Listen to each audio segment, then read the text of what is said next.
11절 예수께서 예루살렘에 이르러 성전에 들어가시니 모든 것을 둘러보시고 때가 이미 저물매 12 제자를 데리시고 베다니에 나가시니라.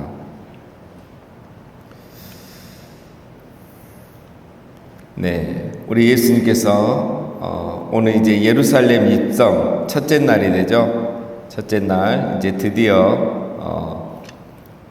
예루살렘 성전을 이제 다 둘러보신 겁니다. 첫째 날은 예루살렘에 가서 성전을 이렇게 둘러보셨고 다른 일을 하지 아니하고 베다니로 다시 돌아오신 겁니다.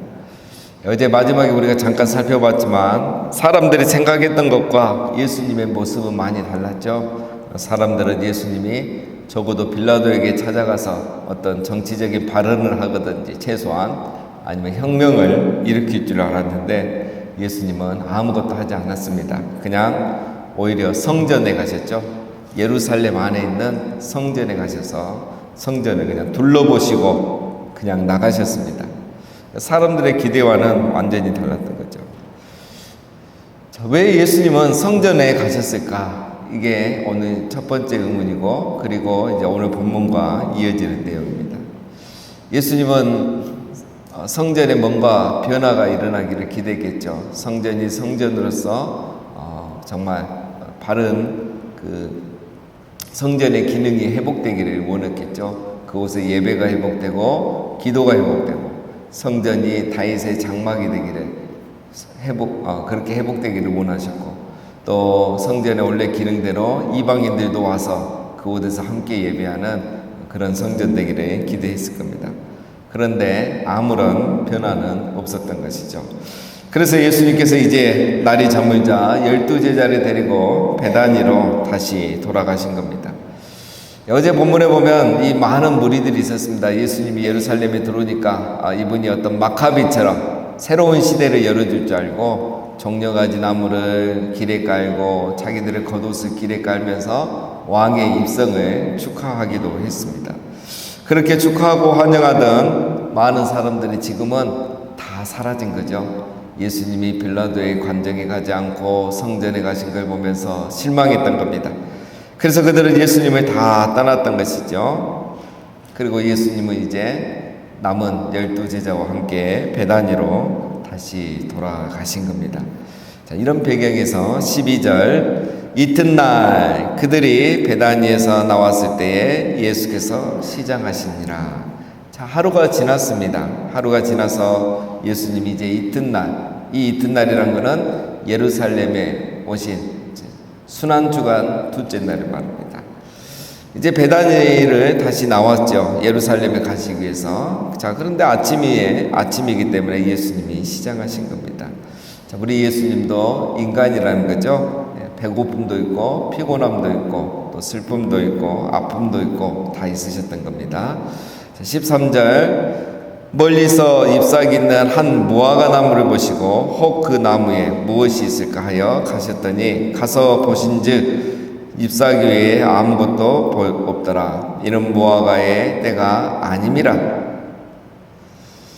자, 예수님께서 시장하셨기 때문에 저 멀리 보이는 한 무화과를 보시고 열매를 드시기 위해서 그곳으로 가신 것이죠. 그런데 예수님께서 이 무화과 나무를 바라보는데 무화과가 잎만 무성하고 열매가 없었던 겁니다. 나무에 열매가 없었던 이유가 있습니다. 보면은 때가 아니었다는 거죠. 무화과의 때가 아니었다. 이 말은 무화과가 열매 맺는 때가 계절이 아니었다는 겁니다.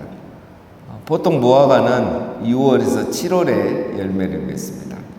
그런데 지금 예수님이 이제 6월절을 일주일 앞두고 있잖아요. 그럼 6월절은 우리가 절기로 보면 항상 3월에서 4월이잖아요. 올해는 3월 마지막입니다. 또 굉장히 빠르죠. 그러니까 당연히 지금 3, 4월이기 때문에 열매가 없는 게 맞습니다.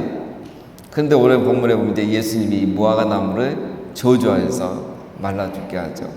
자, 그 이유는 뭐겠습니까? 당연히 열매가 없는 시기인데 이렇게 일부러 하신 이유는 오늘 마지막까지 예수님은 이걸 통해서 교훈을 주기 위해서, 영적인 교훈을 주기 위해서 오늘 이 본문의 사건을 일으키신 겁니다.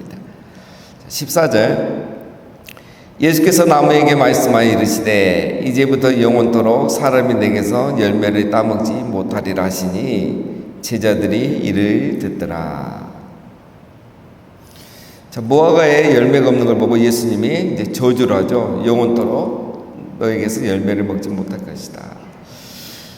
자, 제자들이 이것을 듣고 있었다는 거죠. 듣고 있었단 말은 지금은 당연히 열매가 없는 계절인데 왜 나무에게 열매가 없다고 저주를 하시지? 이제 제자들이 이런 생각을 했다는 겁니다. 자, 여러분 왜 예수님께서 이런 교훈을 주기 위해서 무화과 나무를 저주하셨을까요?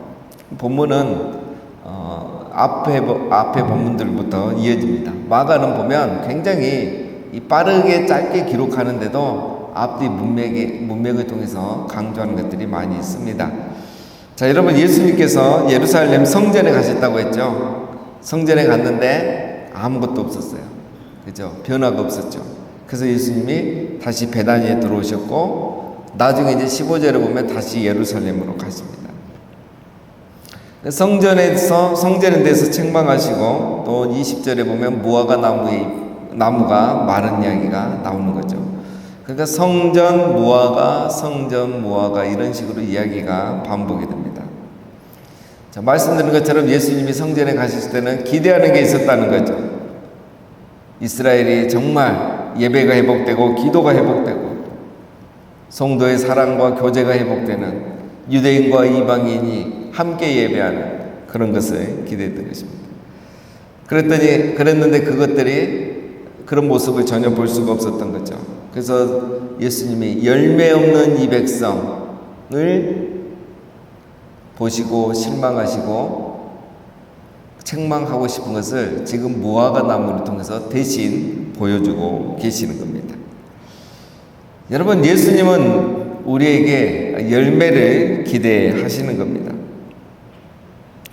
열매 없는 무화과 나무에 대한 저주는 불순종하고 열매 없는 이스라엘 백성들의 삶에 대한 책망을 보여주고 있는 것입니다.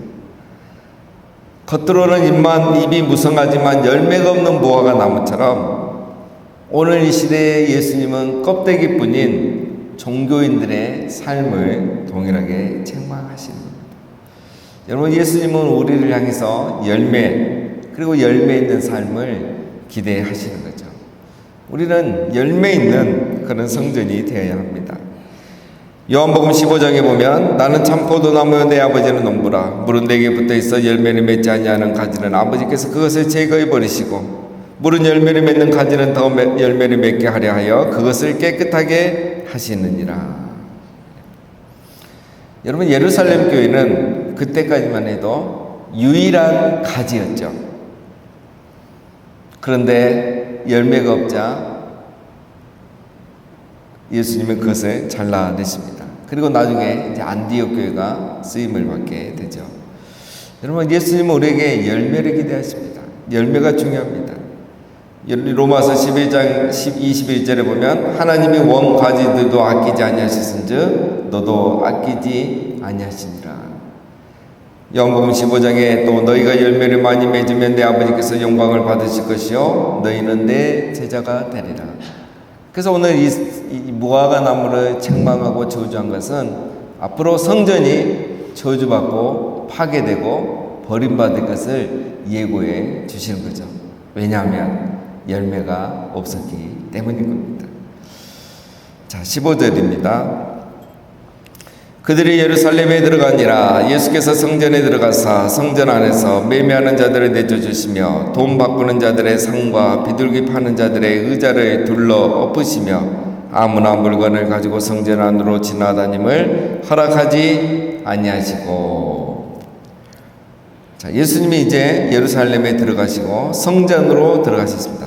예루살렘이라고 그냥 도시를 말하고 그 안에 있는 이제 성전에 들어가신 거죠. 여기서 말하는 성전은 오늘을 보면은 그 성전의 바깥들을 말합니다. 여러분 성전을 하면 이제 우리가 성막하고 이렇게 솔로몬의 성전이 이렇게 생각하는데 이제 이미 이 당시에는 솔로몬 성전보다 더 커졌죠. 그래서 성전에도 제일 바깥쪽은 둘러싸죠. 동쪽 서쪽에는 들어가는 입구가 있겠죠. 이렇게 성전에 가기 위해서 거기는 이방인의 뜰입니다. 그래서 이방인들은 예배하고 싶어도 여기까지밖에 못 가요. 그 다음에 여인의 뜰이 있고 그 다음에 유대인 남성의 뜰이 있죠. 자, 그렇기 때문에 이방인들은 이제 안에 들어갈 수가 없고, 지금 예수님이 이제 오늘 이 15, 16절에 사건이 있었던 것은 바로 이 이방인의 뜰입니다. 그래서 우리가 생각하는 그 성소 안에서 이런 매매를 한 것이 아니고 이방인의 뜰, 그러니까 이미 성전 바깥쪽이죠. 바깥쪽에 그런 마당이라고 생각하시면 되겠습니다. 여기 가니까 누가 있습니까? 매매하는 자들이 있었다는 거죠. 이 매매하는 사람들은 이제 이렇게 보면은 돈도 바꿔주고 비둘기도 팔고 이렇게 했던 것입니다.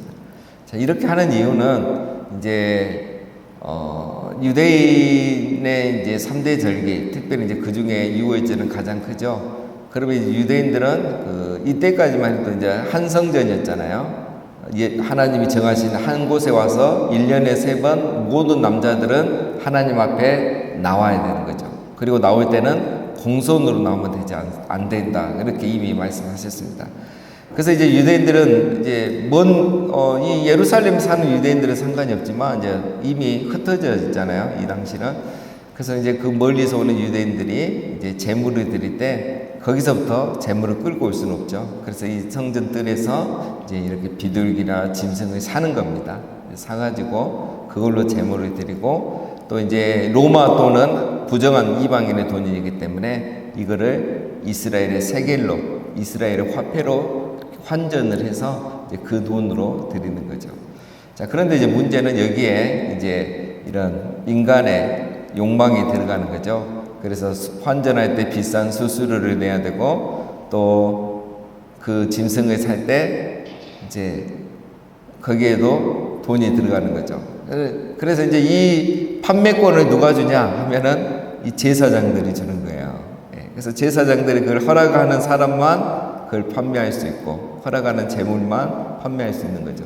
그래서 이 제사장들과 이 환전 그리고 매매하는 자들의 이제 커넥션이 생기는 겁니다. 그러니까 이제 이 한 사람들은 또 뭡니까? 그 돈을 또 이렇게 상납을 해야 되니까 재물도 이제 안 좋은 걸 파는 거죠. 하지만 승인을 받았기 때문에 그 재물은 상하고 병이 든 것도 이제 가져가면 또 받아주는 거예요. 이런 엄청난 이제 악습이 이미 돼 있던 겁니다. 그래서 예수님께서 그걸 아시기 때문에 이 성전이 정말 순수하게 예배의 기능, 기도의 기능만 가지고 있어야 되는데, 구원의 기능만 가지고 있어야 되는데, 이런 인간의 욕망이 들어가서 정말 권력 있는 자들, 돈 있는 자들이 그곳에서 이런 악습을 행하고 있었던 것입니다. 그래서 예수님이 지금 이렇게 상을 다 뒤집고 이제 아무것도 이곳에서 하지 못하도록 하신 거죠. 자, 이렇게 함으로써 성전의 재정적인 근원을 이제 끊어버리시는 거죠. 그럼 제사장들이 수입이 줄어드는 겁니다.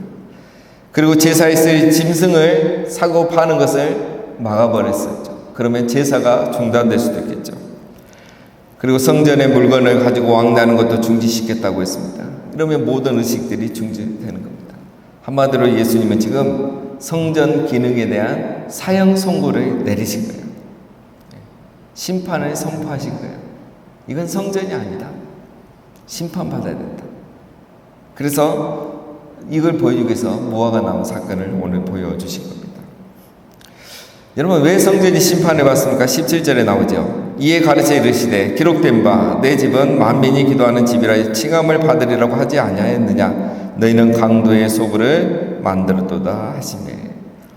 자, 성전의 원래 기능은 뭡니까? 내 집은 만민이 기도하는 집이라 칭함을 받으리라. 이 말씀은 이사야 56장에 있는 말씀인데요. 이제 나중에 시간 되시면 3절부터 7절 말씀을 다 읽어보면 됩니다. 이사야 56장 5절을 보면 내가 내 집에서 내 성 안에서 아들이나 딸보다 나은 기념물과 이름을 그들에게 주며 영원한 이름을 주어 끊어지지 아니하게 할 것이며, 또 여호와와 연합하여 그를 섬기며 여호와의 이름을 사랑하며 그의 종이 되며 안식일을 지켜 더럽히지 아니하며 나의 언약을 굳게 지키는 이방인마다 내가 곧 그들을 나의 성산으로 인도하여, 이방인들을 인도하여 기도하는 내 집에서 그들을 기쁘게 할 것이며, 그들의 번제와 희생은 나의 제단에서 기꺼이 받게 되리니 이는 내 집은 만민의 기도하는 집이라 일컬음이 될 것입니다. 이사야 56장에 보면 성전은 어떤 것이냐? 쉽게 말하면 많은 유대인들도 이곳에 함께 와서 하나님을 예배할 것이다. 그들이 예물을 드리고 예배하면 내가 그 예물을 다 받고 그들의 예배를 받을 것이다. 그래서 내 집은 이방인들까지 이렇게 와서 예배하고 기도함으로 만민, 유대인만 아니라 만민이 다 함께 기도하는 집이라 일컬음을 받게 될 것이다. 이게 성전을 향한 하나님의 계획인 거예요. 이방인들까지 하나님을 믿고 이곳에 와서 기도하고 예배하는 그곳이 바로 성전이라는 거예요. 그런데 지금은 그런 건 하나도 없고 이방인들은 아예 저 마당에만 밟게 하고 예배 자리에 나오지 못하게 하는, 그러면서도 장사는 다 하는 이런 모습을 예수님이 분노하셨던 것입니다. 열방이 구원받고 예배하고 기도하는 성전이 지금 유대인들의 돈만 버는 강도의 소홀이 되었기 때문에 예수님이 이렇게 하신 겁니다. 그래서 첫날 가셔서 그래도 예수님이 이걸 보면서 그날 바로 하지 않고 하루 기회를 주셨던 거죠. 그러나 어제뿐만 아니라 33년 동안 아무런 변화가 일어나지 않은 겁니다. 그래서 오늘 예수님이 마지막에 다시 한번 성전 청결 사건을 이렇게 하셨던 겁니다. 자, 18절입니다. 대제사장들과 서기관들이 듣고 예수를 어떻게 죽일까 하고 꾀하니 이는 무리가 다 그의 교훈을 놀랍게 여김으로 그를 두려워함이라. 자, 여기에 대제사장들과 서기관들이 듣고 예수를 어떻게 죽일까 하고 꾀하니, 자, 이 말은 미완료 시제입니다. 그러니까 지난 3년 동안 계속 죽이려고 했는데 오늘 이 사건은 결정타였던 거죠. 그래서 또 예수님을 죽이려고 계획을 세웠다는 겁니다. 자, 왜 죽이려고 했습니까? 사람들의 반응이 남달랐거든요. 예수님의 이 가르침에 사람들이 놀란 거예요. 여기서 예수님의 가르침이란 것은 방금 말씀드린 이사야 56장을 해석하는 말이에요. 지금까지 어떤 랍비들도 이 말씀을 이렇게 해석하지 않았어요. 그런데 예수님은 이 말씀을 가지고 성전의 본래의 기능을 완전하게 해석을 해주신 거예요. 그래서 사람들이 놀랍고 이 성전을 바로 보게 되는 거죠. 그러니까 제사장들, 서기관들이 두려운 거예요. 자기들의 의도대로 할 수 없기 때문에, 자기들의 죄가 드러났기 때문에. 그래서 예수님을 죽이려고 했던 것입니다. 19절, 그리고 날이 저물매 그들이 성 밖으로 나가더라. 자, 둘째 날, 순환기간 둘째 날은 이렇게 마무리됩니다. 자, 이렇게 하고 또 해가 지자 예수님은 감난산으로 가신 거죠. 이곳에 가서 또 기도하시고 마리아 또 나사로의 집에 아마 유하셨을 것입니다. 자, 오늘 말씀을 보면 여러분 성전된 우리에게 가장 중요한 것은 뭡니까? 예배와 기도입니다. 성전의 본래 기능은 예배이고 기도입니다. 이것이 성전의 가장 중요한 기능입니다. 여러분 우리 안에 이것이 가장 충만하게 있어야 돼요. 우리 성전의 본래 기능은 예배와 기도인데 이것이 없이 다른 것이 있으면 소용이 없다는 거예요. 내 안에 예배와 기도로 충만한 그러한 신앙이 있어야 돼요. 그것이 없이 우리가 하는 어떤 교제나 봉사나 헌신이나 헌물은 소용이 없다는 거예요. 그건 2차적인 거라는 거예요. 중요한 거는 예배이고 기도입니다. 또 성전의 역할을 하는 오늘 교회도 마찬가지입니다. 교회에서 가장 중요한 건 뭡니까, 여러분? 예배와 기도입니다. 예배와 기도. 교회는 예배가 살아있어야 되고 기도가 살아있어야 돼요. 그래서 예배 시간이 은혜가 충만해야 되고 기도의 시간이 뜨거워야 돼요. 그래서 교회는 성도들이 예배를 즐거워하고 기도하기를 즐거워하고, 그래서 예배와 기도하기 위해서 날마다 모이기를 힘쓰는 것이 교회입니다.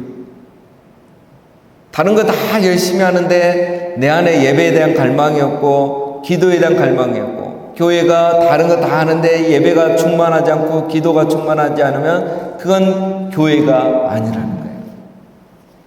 여러분 우리 교회 주일 예배는 당연한 거고, 제가 중직자 모임에서 얘기했지만 그 다음에 우리 중요한 게 뭡니까? 우리 본당에 현수막이 두 개만 딱 붙어 있잖아요.